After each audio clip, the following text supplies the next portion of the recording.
Yes.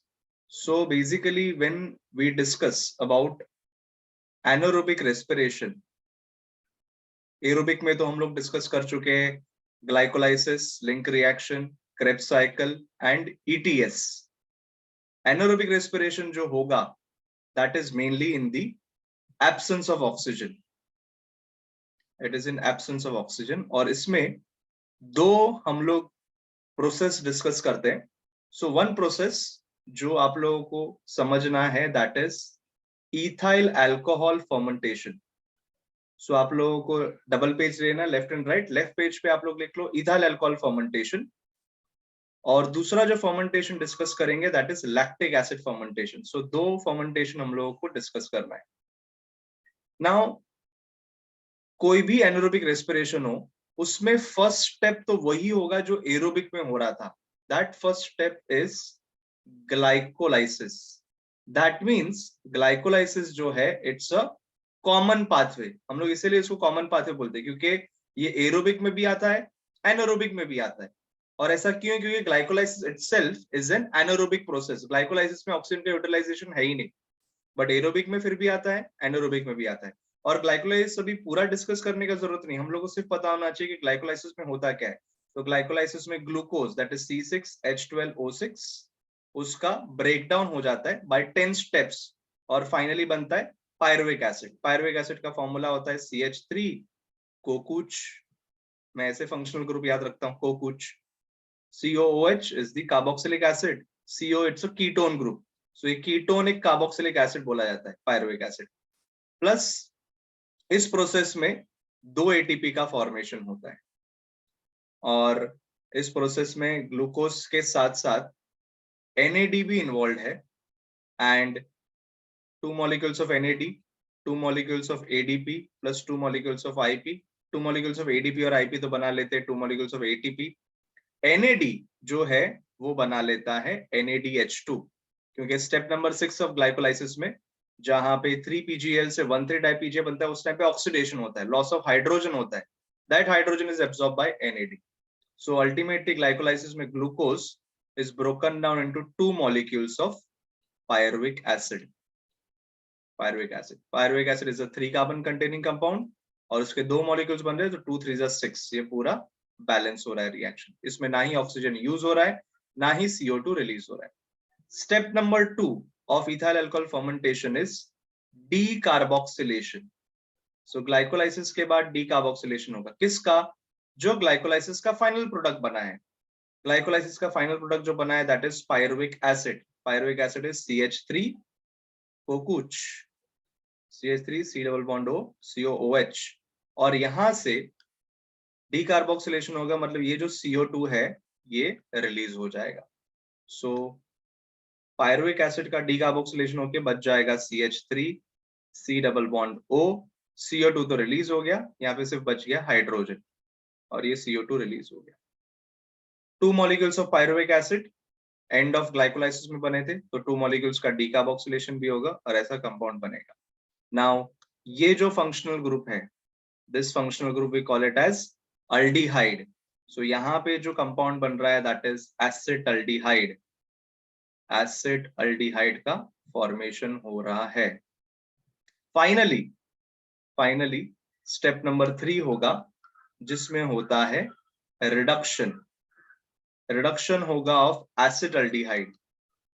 Acetaldehyde का यहाँ पे फॉर्मूला है that is CH3 C double bond OH.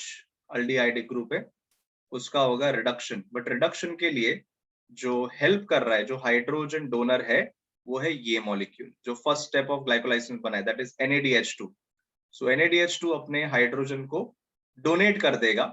उसमें से एक हाइड्रोजन अटैच होता है विद द ऑक्सीजन और एक हाइड्रोजन अटैच होता है विद द कार्बन. मतलब कार्बन और ऑक्सीजन के बीच में जो डबल बॉन्ड दिख रहा है ये डबल बॉन्ड जो है ये डबल बॉन्ड पूरी तरह से ब्रेक हो जाएगा और सिंगल बॉन्ड बचेगा.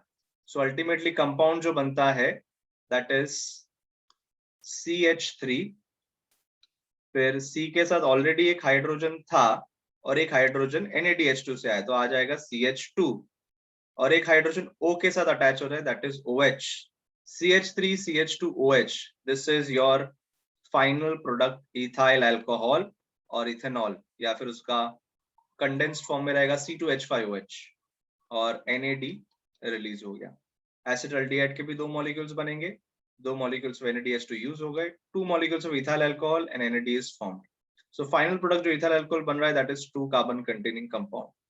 सो इथाइल अल्कोहल का फॉर्मेशन कितने स्टेप से हो रहा है? 3 स्टेप से। आपको याद रखना है GDR, glycolysis, decarboxylation and reduction, 3 step से ये पूरा प्रोसेस हो रहा है।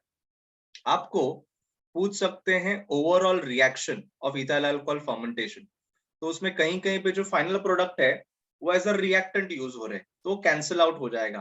फॉर एग्जांपल पायरुविक एसिड यहाँ पे प्रोडक्ट में बना और यहाँ पे वो रिएक्टेंट में यूज हो, तो ये कैंसिल आउट हो गया।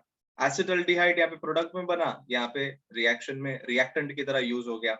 फिर NADH2 यहाँ पे प्रोडक्ट में बना, यहाँ पे रिएक्टेंट की तरह यूज हो गया। NAD यहाँ पे रिएक्टेंट की तरह है, यहाँ पे प्रोडक्ट की तरह है, तो ये सब कैंसिल आउट हो जाएगा। और जो बच गया है उसको कंबाइन कर लो तो आपको ओवरऑल रिएक्शन मिल जाएगा। सो ओवरऑल रिएक्शन में क्या आ जाएगा? तो ओवरऑल रिएक्शन में ग्लूकोज है, glucose is present, that is यहाँ पे लास्ट में लिख लेते हैं C6H12O6 प्लस ये आ जाएगा 2ADP plus 2IP, 2ADP plus 2IP, और उससे फाइनल प्रोडक्ट क्या बन रहा है? Ethyl alcohol, this one, that is C2H5OH, उसके दो मॉलिक्यूल्स बन रहे, plus 2 ATP molecules are formed, plus 2 CO2 molecules are released. So this becomes the overall reaction of ethyl alcohol fermentation, जिसमें बिल्कुल भी ऑक्सीजन का प्रेजेंस नहीं है।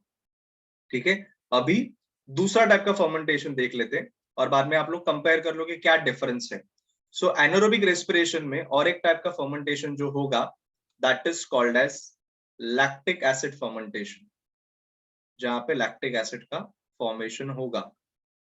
फर्मेंटेशन मतलब एनारोबिक रेस्पिरेशन का प्रोसेस हो रहा है।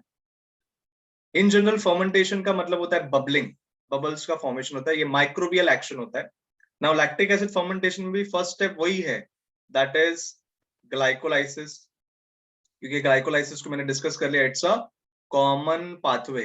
तो यहाँ पे भी वही सेम होगा, C6H12O6 will combine with 2 NAD molecules plus 2 ADP plus 2 IP, और फाइनल प्रोडक्ट बन जाएगा पायरुविक एसिड CH3 को कुछ पायरुविक एसिड, 2 मॉलिक्यूल्स बनेंगे, प्लस 2 ATP मॉलिक्यूल्स बन रहे, प्लस 2 NADH2 का भी फॉर्मेशन हो रहा है। तो ये ओवरऑल ग्लाइकोलाइसिस हो गया। Second step in ethyl alcohol fermentation, second step क्या था? डीकार्बोक्सिलेशन। यहाँ पे डीकार्बोक्सिलेशन नहीं होता, यहाँ पे डायरेक्टली रिडक्शन का प्रोसेस होगा। So there is a difference between ethyl alcohol fermentation and lactic acid fermentation. यहाँ पे directly reduction होगा of pyruvic acid CH3 C double bond O COOH, और यहाँ पे भी रिडक्शन के लिए वही मॉलिक्यूल रिस्पॉन्सिबल है NADH2 प्लस NADH2 अपना हाइड्रोजन दे देगा, और सेम तरह से वो हाइड्रोजन एटम्स अटैच होंगे by breaking the double bond between carbon and oxygen. ये डबल बॉन्ड ब्रेक होगा और एक ऑक्सीजन, एक हाइड्रोजन ऑक्सीजन के साथ अटैच होगा और एक हाइड्रोजन इस कार्बन के साथ। सो फाइनल प्रोडक्ट जो बन रहा है that is CH3 CHOH COOH, this is lactic acid. अगर इन जनरल लैक्टिक एसिड का मॉलिक्यूलर फॉर्मूला याद रखना हो तो ग्लूकोज का हाफ कर लेना, C6 का हो जाएगा C3, तो you can watch 1 2 3 carbon, 3 carbon. फिर यहाँ पे H12 है ग्लूकोज में, यहाँ पे H6 आएगा, 3 4 5 6 हाइड्रोजन। यहाँ पे O6 है, यहाँ पे O3 आएगा, 1 ऑक्सीजन 2 ऑक्सीजन 3 ऑक्सीजन। तो मॉलिक्यूलर फॉर्मूला है C3H6O3 प्लस NAD का फॉर्मेशन होगा। पायरुविक एसिड के दो मॉलिक्यूल्स थे at the end of glycolysis, 2 molecules of NADH2, 2 molecules of lactic acid and 2 molecules of NAD। यहाँ पे इस प्रोसेस में बहुत इंपॉर्टेंट है, याद रखना, there is no decarboxylation. NEET में पूछा जाएगा कि कौन सा स्टेप लैक्टिक एसिड फर्मेंटेशन में नहीं होता, नो डीकार्बोक्सिलेशन। फिर lactic acid 3 carbon containing compound है, ethyl alcohol fermentation is 2 carbon containing compound. Overall reaction पूछा, आपको वही कैंसिल आउट कर लेना है। ये प्रोडक्ट बना पायरुविक एसिड, वो यहाँ पे रिएक्टेंट में यूज हो गया। NADH2 यहाँ पे प्रोडक्ट में बना, यहाँ पे रिएक्टेंट में आ गया। NAD यहाँ पे प्रोडक्ट में, यहाँ पे रिएक्टेंट।